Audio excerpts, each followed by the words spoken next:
Bene, ci occuperemo adesso di tutti gli altri casi, cioè quando l'ora non è intera. Quando l'ora non è intera la cosa è abbastanza semplice, perché basta aggiungere i minuti a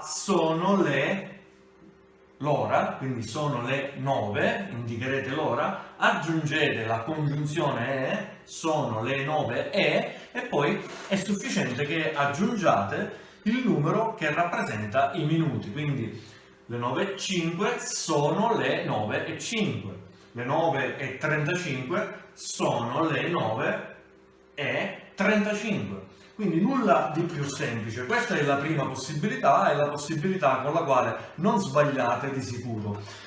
Esiste una seconda e una terza possibilità in cui quando ci spostiamo di 15 minuti in 15 minuti, cioè di quarto d'ora in quarto d'ora, e 15, 30 e 45, abbiamo la possibilità di dire, anziché sono le 9:15, nel caso del primo quarto d'ora, possiamo dire sono le 9:15.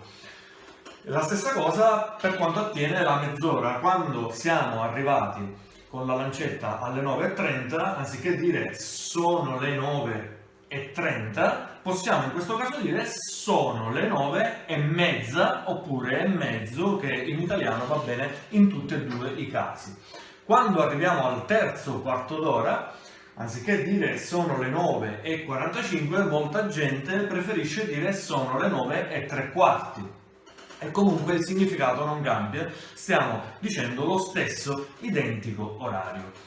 Quando supereremo il 39esimo minuto, cioè dopo le 9:39, quando arriviamo alle 9:40, abbiamo la possibilità di fare il conto al contrario. Anziché aggiungere la congiunzione e, possiamo aggiungere la parola meno e quindi dire sono le 10, in questo caso, meno 20. Quindi aggiungeremo una unità all'orario, perché dire quanti minuti mancano affinché siano le 10, quindi non siamo oltre le 9, ma stiamo ragionando prima delle 10. Quindi per costruire la frase aggiungeremo un numero a questo, quindi sono le 10, e aggiungeremo poi meno e i minuti che mancano per arrivare alle 10. Quindi nel caso delle 9:40 mancano 20 minuti, diremo sono le 10 meno 20.